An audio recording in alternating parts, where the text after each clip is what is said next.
to field those questions for us too.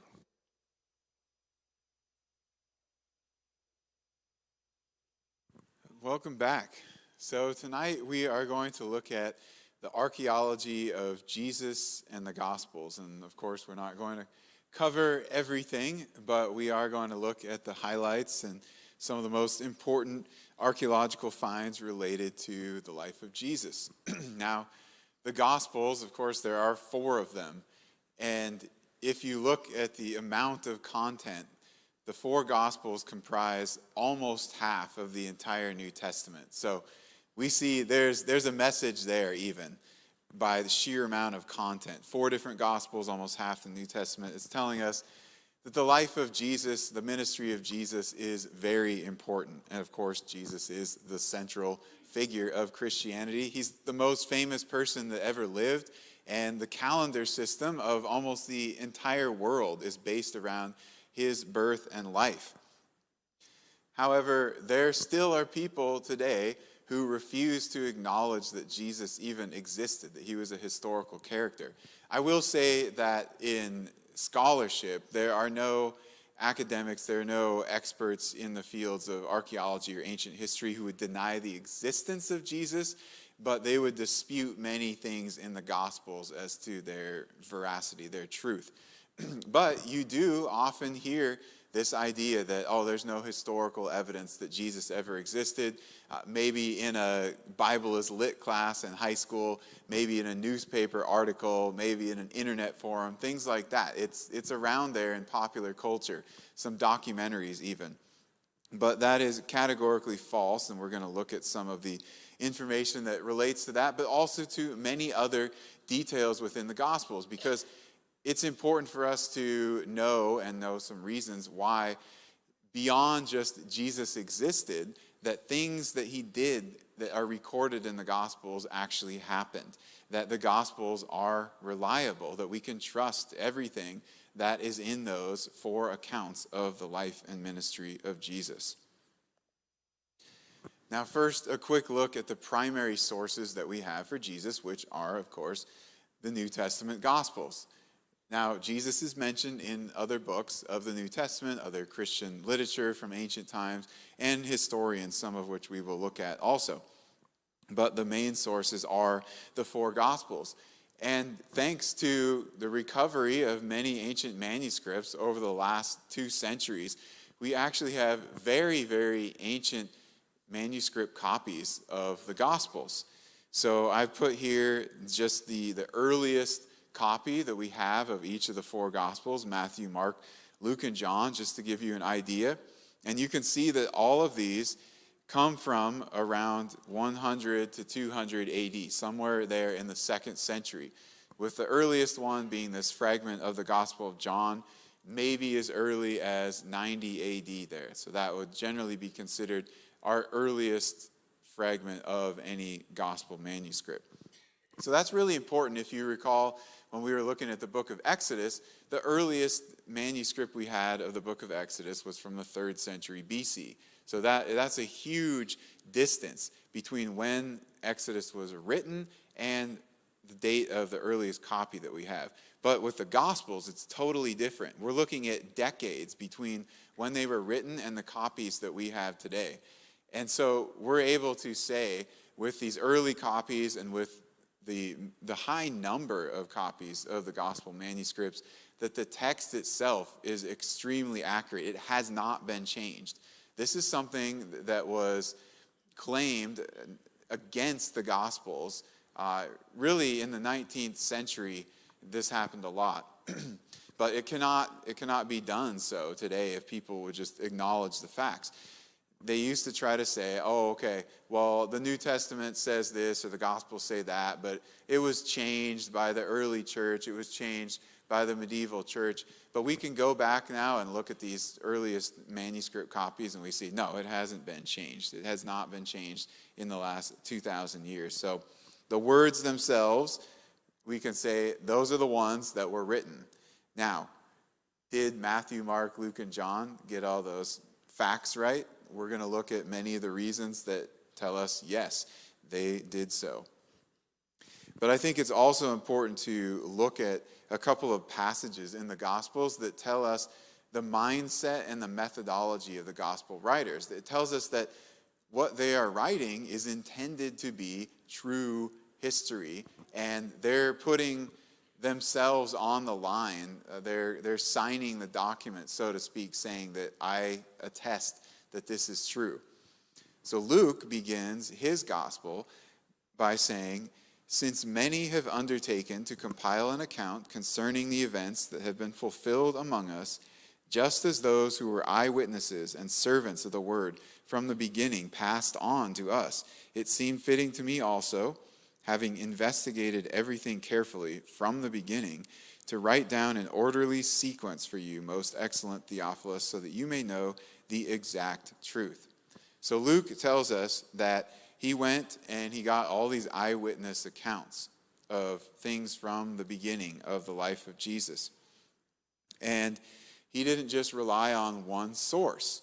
Okay, he's getting many sources, and he's getting sources from people that were there, that saw these things, that were familiar with Jesus and the disciples and the area.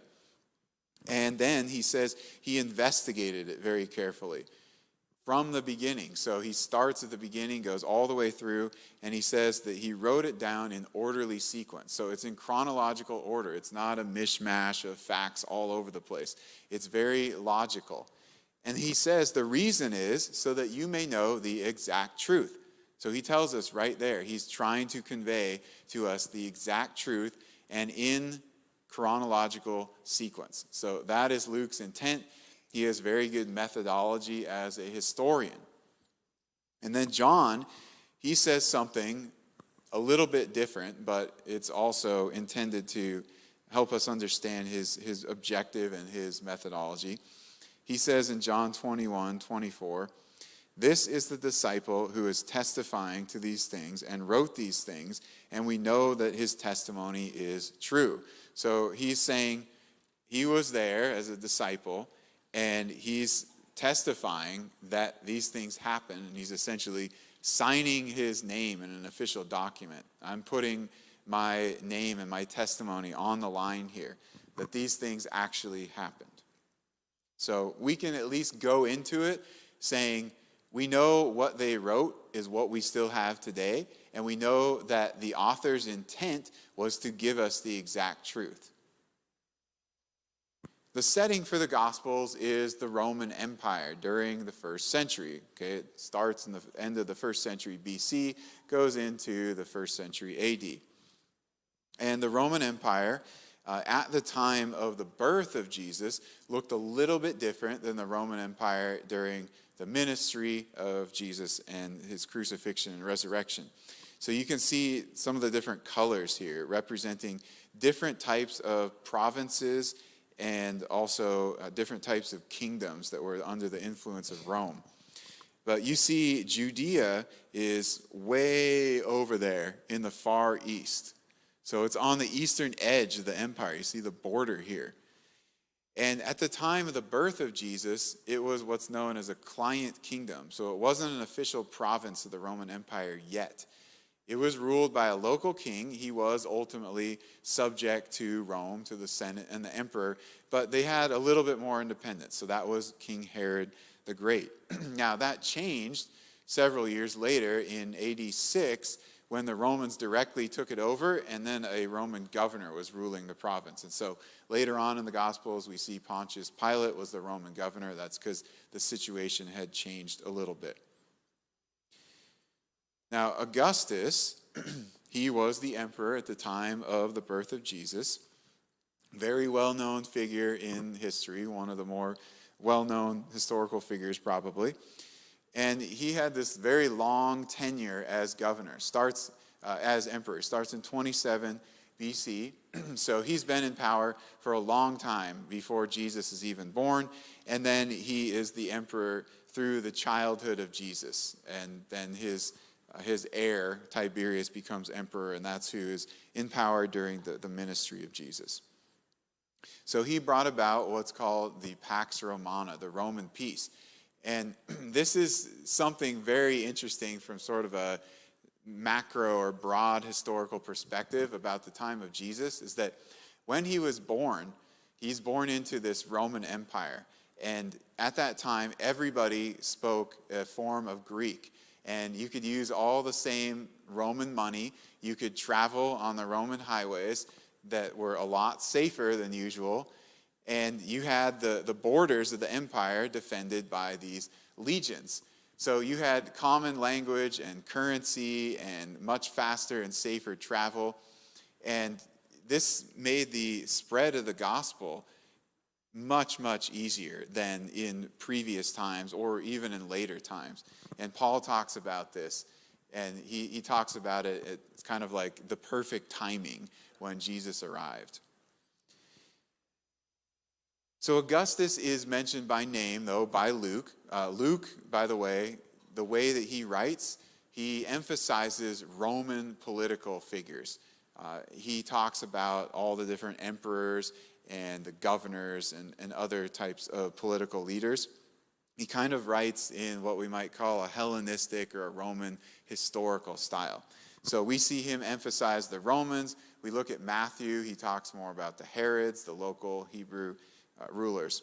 But Luke says in Luke 2:1, in those days a decree went out from Caesar Augustus that a census be taken of all the inhabited earth, or all the Roman world. And we'll look at that in a minute, but there he's giving us a chronological marker that the Caesar is Augustus. And what happens just before the birth of Jesus? There's a decree for an empire-wide census. Now, if we go over to Matthew, he has a different audience. He has a Hebrew audience, so he emphasizes some slightly different people. He talks about Herod, or Herod the Great, the king of Judea. And he started his reign way back in 40 BC. He actually took over Jerusalem in 37 BC. So he had to struggle against the previous dynasty, the Hasmoneans, and took over the area with the help of Rome. And Herod rules until his death in 4 BC. So Matthew mentions him as the king at the time when Jesus was born. And of course, he is the one who's involved in attempting to kill Jesus, assassinate Jesus when he's a baby. So this gives us another chronological marker. It tells us Jesus is born while Herod is still king.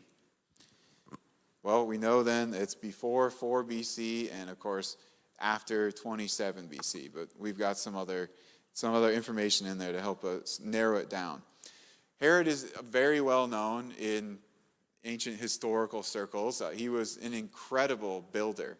So much of what Herod had built is still standing today. Not just things like the Temple Mount in Jerusalem, but there are impressive buildings all over the Middle East, outside of Israel even, because he had influence beyond that area. He built a lot of things to honor the Romans, especially Augustus, but he was just very good at construction. Many of the things he built were very useful also, like aqueducts and so forth. Herod has a really interesting ancestry, though. So on one side of his family, he was Nabatean, and on the other, he was Edomite. So the Nabateans were to the east of Israel, and the Edomites were to the south. So his family actually came from outside Israel, just adjacent to the land, but they were oftentimes enemies of the Israelites, and yet here's Herod then being put in as king of Judea. So he wasn't super popular with the people, and it's quite possible that he did that rebuild of the temple as a way to try to gain favor with the people in Judea. And I think to some degree it worked. It was apparently one of the most beautiful structures ever built in ancient times. And it gave a lot of people jobs also, and had a lasting legacy. But he wasn't the rightful king of Israel. He did not come from the line of Judah. He wasn't even an Israelite strictly. He adopted Judaism, but he seems to not really have taken it to heart, because he did quite a few things that violated the Mosaic law, such as building temples for the Emperor Augustus. Well, when Herod died, he was in quite poor health, And according to Josephus, he died in 4 BC, and soon after some eclipse, which a lot of astronomers think it was somewhere around the 12th or 13th of March, based on looking back at astronomical criteria. And fairly recently, his burial place was discovered. There were some different ideas about where he was buried, but they'd been excavating at a site called Herodium, which is south of Jerusalem near Bethlehem. And they finally found this mausoleum of Herod, and they found what seems to be his sarcophagus there. Well, when they found it, it was smashed like this, which probably was done in ancient times because the people generally hated him. So Jesus is born before the death of Herod, right? In fact, he's born a bit before that, because there's the whole thing with the Magi and pursuing Jesus and trying to kill Jesus. So Luke tells us about the census. And what Luke also tells us in chapter 2, verse 2, is that the Roman who administered this census was a ruler named Quirinius. And it says that Quirinius was a ruler in Syria, and this was the first census that he administered. Well, if we go back and look at Roman records, we find out some really interesting things that both demonstrate the accuracy of Luke and help us to hone in a little bit more on the general time when Jesus was born. So Augustus's records, he talks about empire-wide censuses that he ordered, 3 of them. They were in 28 BC, 8 BC, and 14 AD. Well, we can throw out those 2 on the end. They're nowhere near the death of Herod. So we see this 8 BC is when he orders it. All right, well, things in the ancient world didn't travel as fast as they do now. So it would take a while for that message to get communicated all the way in the east to Judea, and then for Joseph and Mary to decide, okay, we need to go down to Bethlehem, and then make their way down there, and they finally register for the census, and Jesus is born. So there's a bit of a lag time there. So it's probably, at the earliest, the very end of 8 BC, maybe, though, in 7 BC. Well, there was, though, this empire-wide census. That's something else important, because that's what Luke tells us. And this has been something that has been debated or claimed as an inaccuracy of Luke. But we have the Roman records themselves that talk about this. We also have various census documents from the Romans that tell us about the way in which they administered these censuses. And one of them was that you had to actually go back to your home where you were registered. Now, in this country, voting today is done differently, but in times past and in many countries around the world, you actually have to go to where you're registered to cast your ballot. You can't just do it from wherever you live or wherever you are. And it was like that for the Romans with the census.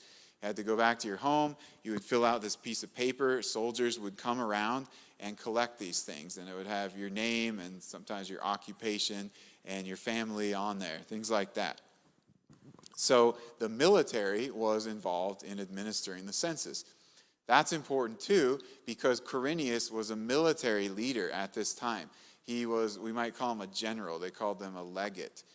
But he was commanding legions in this area of Syria and beyond at the time of this census and around the time of the birth of Jesus. So it makes sense that he would be the one that Luke mentions, because he's the highest ranking official. Now, there was another governor in Syria at this time, but he was the civil governor, okay? He was what we would think of more as a governor, not a general. But that branch of the government was not involved in administering the census. So Luke gets those interesting details right. There's also this Latin inscription that I think is very important to this whole issue of the census and Quirinius. It was found in Beirut, which at the time was part of Roman Syria province. And it talks about how this officer, this military officer, was involved in a census that had been ordered by Caesar Augustus, and it was being carried out in that area by the legate Quirinius. So we have some more evidence of that census. Quirinius involved in the census right there in Syria province. And you might ask, well, why Syria province? Because, again, at that time, Judea was a client kingdom, not its own province. So it was under the jurisdiction of Syria province for certain matters. So Luke's getting a lot of important details right, helps us to situate the birth of Jesus, also gives credibility to Luke's account. He's putting himself out there as a historian by mentioning all these names and events, very, very specific things. Well, in the first century, it would be pretty easy for people to go and check if he was right on that. Today, not so easily. We've lost so many of those records. But back then, they could easily discredit Luke by just going and looking at the Roman sources. So Jesus then is born, and the site of his birth traditionally is ascribed to underneath the Church of the Nativity in Bethlehem, which was a church constructed in the 4th century by order of Emperor Constantine to commemorate the place where Jesus was born. And this was part of a campaign of Constantine to preserve and commemorate many of the important locations in the Bible, but especially connected to the life of Jesus.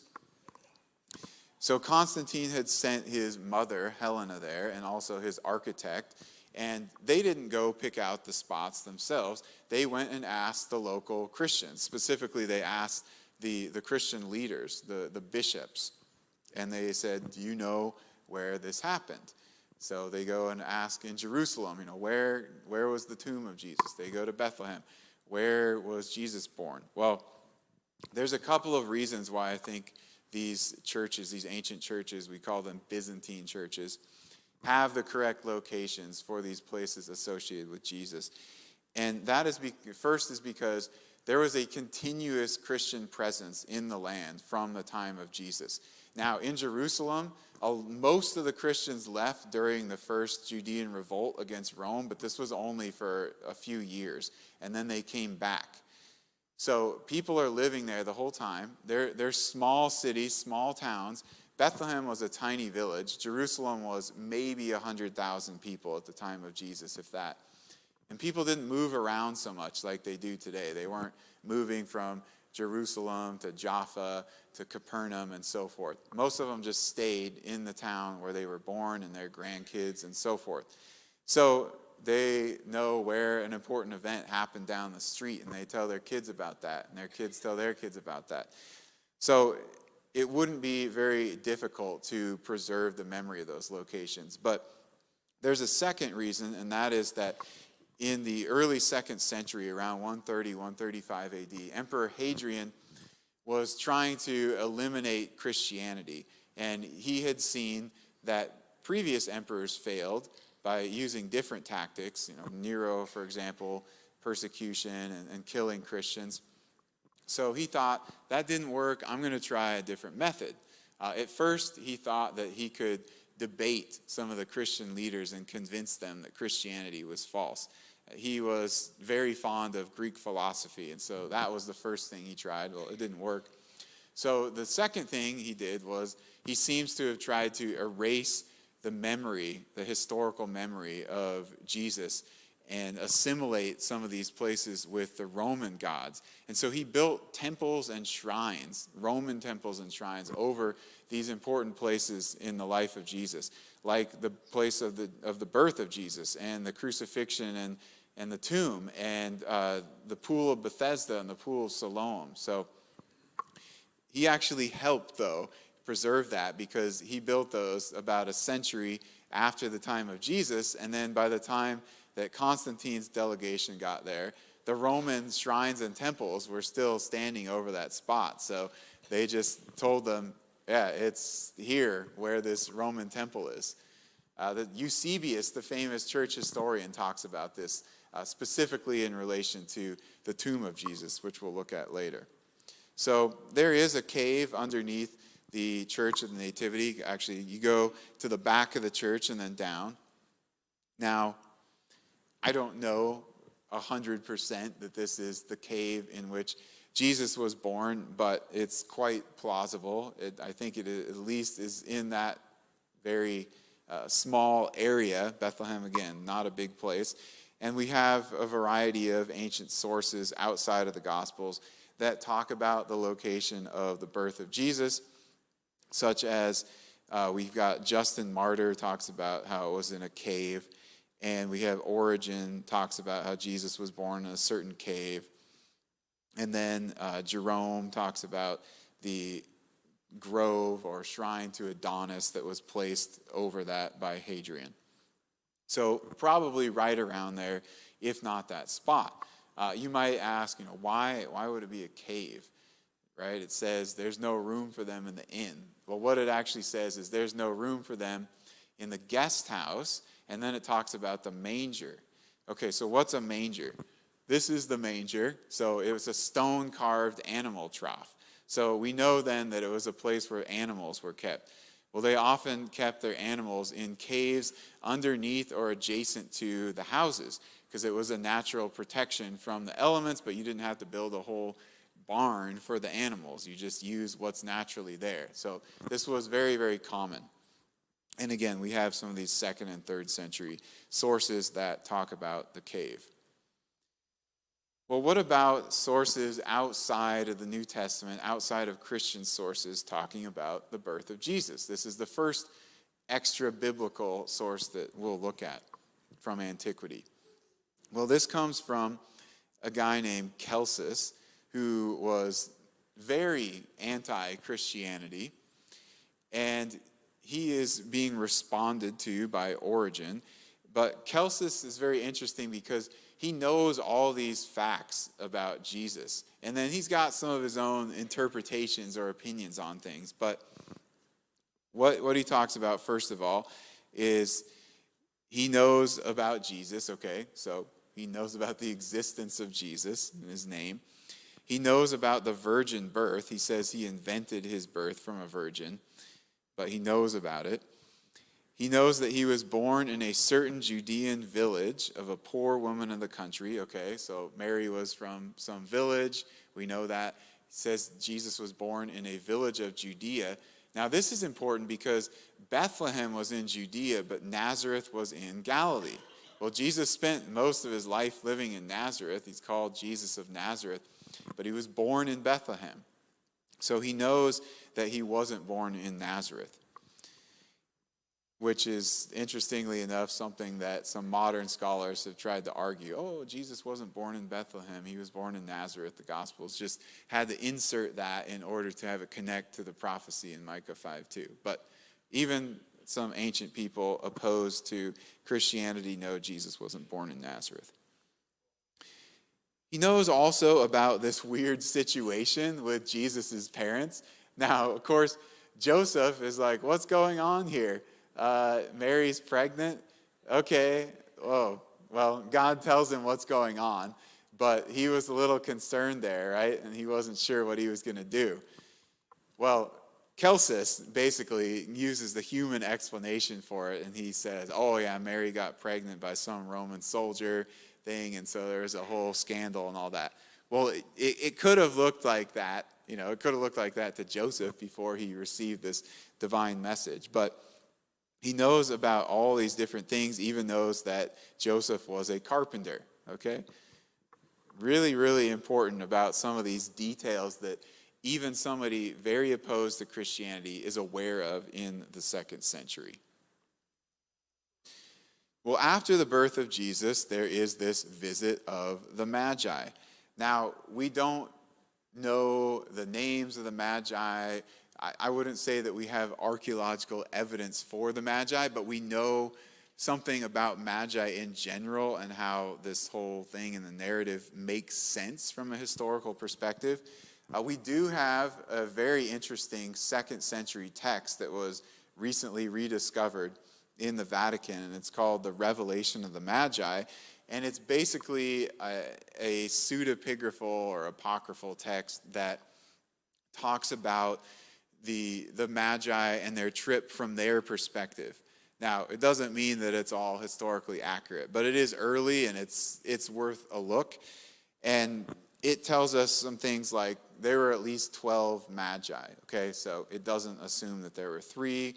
like is sort of a pop culture idea because of the three gifts, although the Bible never says there's three of them.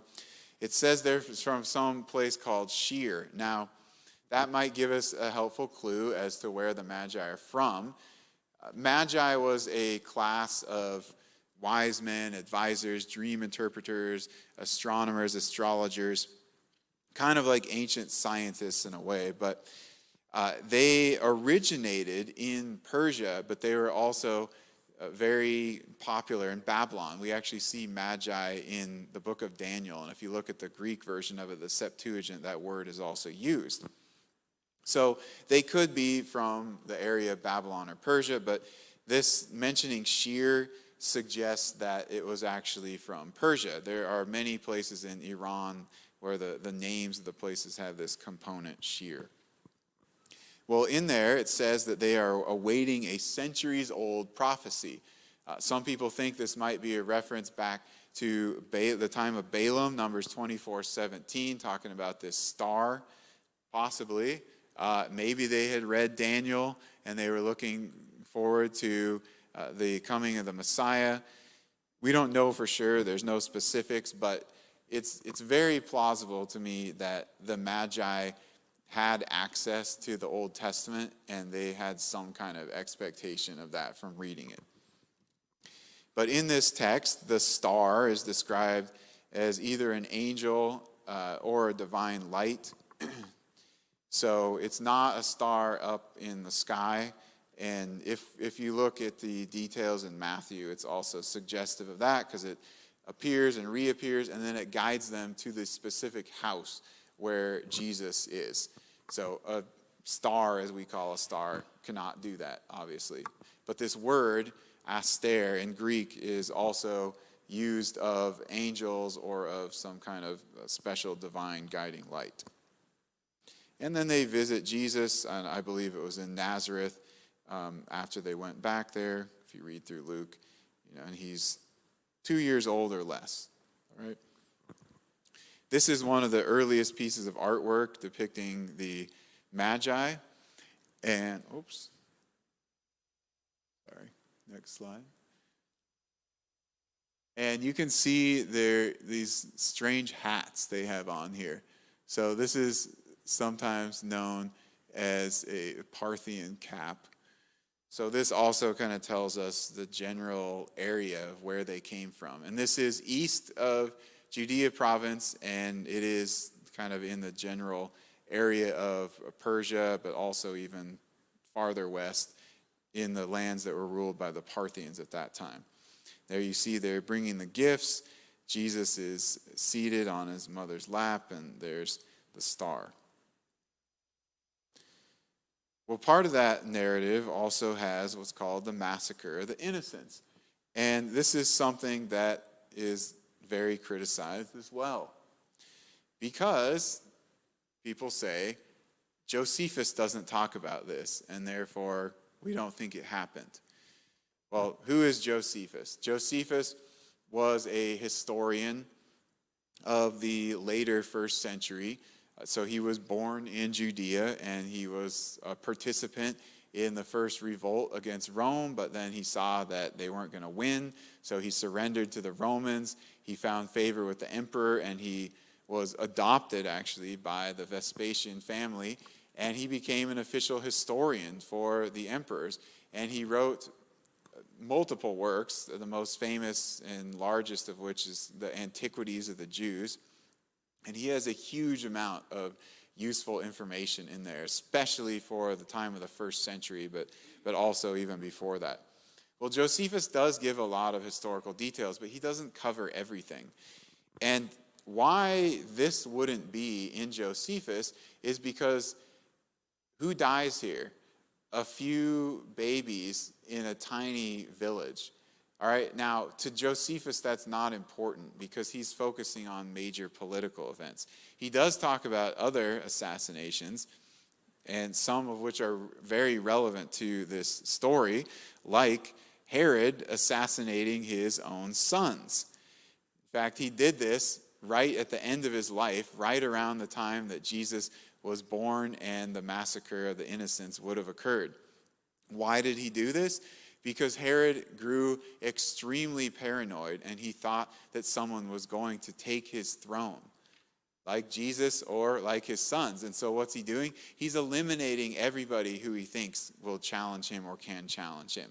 And that's why he was trying to get rid of Jesus. He wasn't trying to kill Jesus because he thought Jesus was the Messiah and he wanted to stop that. He was trying to get rid of him because he thought Jesus was the king who was going to take his position.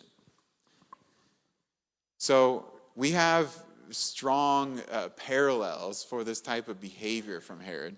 But we do have a couple of ancient sources that seem to mention this event also. One of them is called the Assumption of Moses. Seems to be from the 1st century. And it basically compares Herod to the Pharaoh who was killing the male Hebrew babies in Egypt prior to the Exodus. So essentially saying Herod is killing babies, male babies. So it knows about that. And then the infancy gospel of James. This is obviously not canonical, but it gives some of the same information in Matthew 2.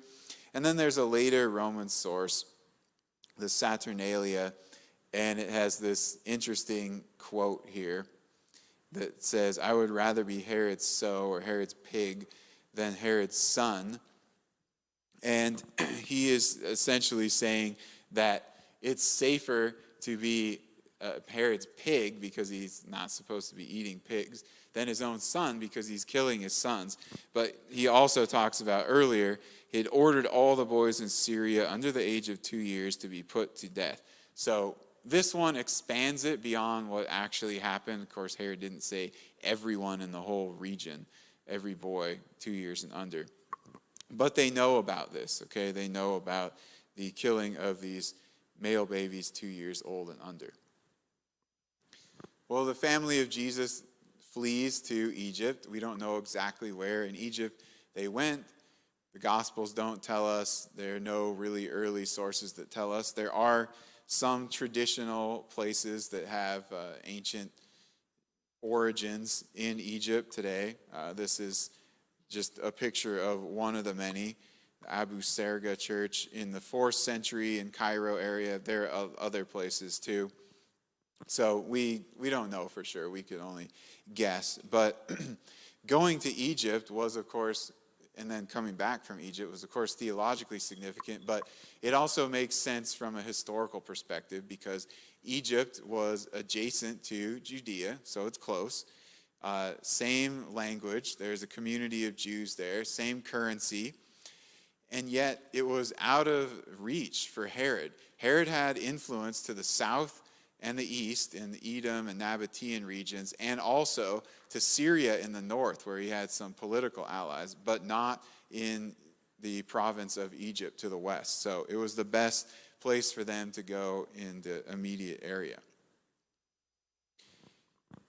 When they return, we hear that they don't go to Jerusalem, they don't go to Bethlehem, but they go to Nazareth. And part of the reason for this, from Joseph's perspective, is the transition in leadership. So Herod has died. That's why they say, okay, it's safe for us to come back. He died in 4 BC. And then his kingdom was split between his sons. There was some dispute with the will, but after all that settled into place, Archelaus was the one who got the biggest share of the territory. So he was over Judea and Samaria. And then you had Herod Antipas, who was ruling in Galilee. And then you had Philip just over to the east. And then you had Salome, the sister of Herod. She got some of these tiny little spots that she gave up to the Romans fairly quickly.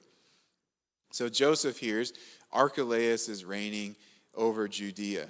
And he decides, I'm not going there. So he goes back to Galilee and to Nazareth.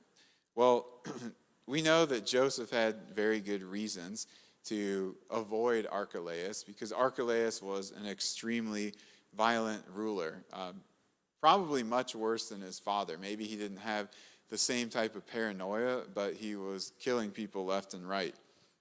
One really horrible example is There was a crowd of Pharisees during Passover that got rowdy and probably started a riot, but instead of just trying to settle things down and maybe using some rods to hit people and some crowd control, he executes about 3,000 of them, we're told by Josephus. So he goes to extreme measures. And in fact, he was so terrible that the Romans kicked him out of his position and exiled him to Gaul in AD 6 and came in and took over the province with a Roman governor. So there was direct Roman rule. So it was a good choice to not go back to Judea there.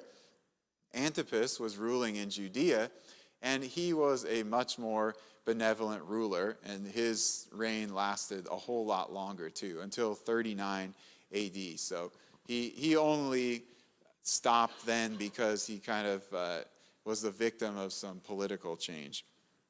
But this coin here is one of the coins of Herod Archelaus when he is ruling as what they called an ethnarch, ruler of the people. That was his title. So you can see Herod and you can see ethnarch on there. And all of the Herodian rulers issued their own coins. You can see their names and their titles on there. So that is one way that they are attested archaeologically. Of course, they're all also talked about in some of these ancient historical sources, such as Josephus or Philo.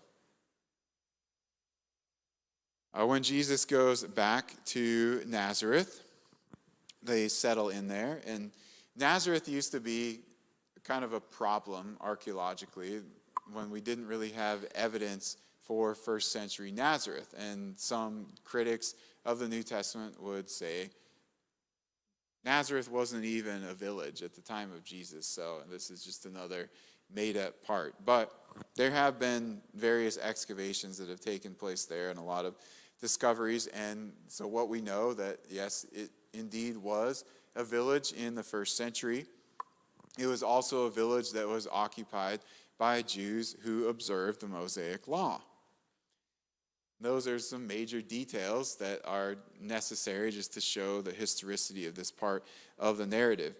There's a Byzantine church that was built there to commemorate the spot where Jesus' childhood home supposedly was. We don't know if it's accurate or not. This was later than the Constantinian era churches, but it at least gives us an example of a first century house. It does preserve a first century house that was there. Jesus eventually goes to Capernaum when he starts his ministry and makes that his home base for a while. Well, Capernaum was also a town occupied in the first century on the coast of the Sea of Galilee. Much of it has been excavated. Two buildings in particular are very significant. The first is the synagogue. So if you go there today, you will see this synagogue. It's this very elaborate, well-preserved white building. You can see it right there. Well, this building was built in the 4th and 5th century, but directly underneath it is the 1st century synagogue. So you see in the photo on the right, underneath the white stones, there are these black stone blocks. And those are preserved to a height of around 3 feet generally, underneath this newer synagogue. So the older synagogue from the time of Jesus was right there in the same place. And this is a typical practice for synagogues in the ancient world. When an earlier one got destroyed or damaged, or they wanted to build a new one, they would build right over the top of the previous one. And so we have there the 1st century synagogue, somewhat preserved. We know that it dates to the time of Jesus because of pottery and coins that were found in the structure. Well, the second building is the house of Peter. And this is something that is specifically mentioned in the Gospels. Matthew 8:5-14, for example, talks about the story with the centurion, and then it says, when Jesus came into Peter's home, he saw his mother-in-law lying sick in bed with a fever. So Peter's home right there. And then Mark 1:29 says, immediately after they came out of the synagogue, they came into the house of Simon and Andrew. Okay, so Peter and Andrew were brothers. They're living there in this house. They moved from Bethsaida across the lake. seems to have been the family home of Peter's wife.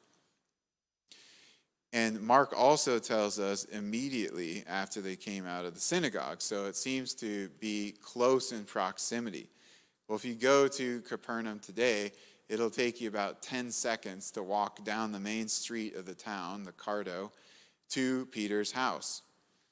If we look at this house, we see that it seems to have been built in the 1st century BC originally, and that it was used as a house until later in the 1st century AD when it started to be modified. So they changed the walls of the house, and then they plastered the walls. And then in the 2nd century, Christians start inscribing things on the walls, various things praising the Lord Jesus Christ. A couple of them mention the name of Peter. And so it became one of these house churches of the earliest time of Christianity. Of course, back then they couldn't build official churches, so they met in homes. So this one essentially got converted from Peter's house to the place where the church met, probably when Peter left for Rome. And it continued to be used as a church until Christianity was legalized in the 4th century, and then they built an official church building around this. And so it's been there since then. Jesus, of course, is known as a teacher in the Gospels, but in popular culture. But he was also talked about as a wise man and a teacher in ancient sources from the 1st and 2nd century. A couple of those that are important to note. Josephus, he says, at this time there was a wise man called Jesus, and his conduct was good, and he was known to be virtuous. Many people among the Jews and the other nations became his disciples. So, disciples, he's a teacher. He's a wise man. He knows about Jesus. We also have from the late 1st century, about 73 AD, a guy named Serapion, who was a philosopher. Now, he was not a Christian, but he wrote this letter to his son, and he talks about various examples. One of the examples he gives is Jesus, and he says that nor did the wise king die forever. He's referencing back to the crucifixion of Jesus. He lived on in the teaching which he had given. So he also knows about the teaching of Jesus. And of course, this is not very long after the crucifixion, 40 years. And this guy doesn't live in Judea, and he's not a Christian, but he knows about the teaching of Jesus. He knows about the disciples of Jesus. So things were already quite widespread within a few decades of the ministry of Jesus. Besides teaching, Jesus, of course, performed miracles. 2 of these happened at pools in Jerusalem, the pool of Bethesda and the pool of Siloam. Well, the pool of Bethesda is very interesting because John describes it as having 5 stoas or 5 porticos. So a stoa is basically a hallway that is open to the elements on the side. It's got columns, and then it has a roof. So people were reading this, and they were wondering, what kind of shape was this if it has 5 of these? And they were thinking, maybe it's some kind of 5-sided pool. But when it was excavated, then they found out exactly what he meant, and it was a pool in approximately a rectangular shape, and the 5th stoa was dividing the upper and lower sections of the pool. You can see there on the left. And on the right, you can see some of the stairs that led down into the pool. Of course, that miracle where Jesus heals this man who couldn't walk, and then he gets up and walks. So John describes this accurately. John describes this before the destruction of Jerusalem in 70 AD. Tells us he was there. He knows what these things looked like. This is also one of the places where Hadrian built a Roman temple to try to obscure the memory of Jesus and attribute things to the Roman gods. So Hadrian built a shrine or a temple to the god of healing, Asclepius. So they knew about the healing miracle there. Well, what they tried to do was connect it to the Roman gods. One of the artifacts that was found in this context was a foot that had an inscription, thanking Asclepius there. So that was the Roman practice. You would go to this temple and you would make an offering. You would sleep there, and then if you got healed, you would come back and you would give them something that looked like the body part that was healed. So in this case, it was a stone foot. It was pretty elaborate, probably much more than most of the things that were given. The Pool of Siloam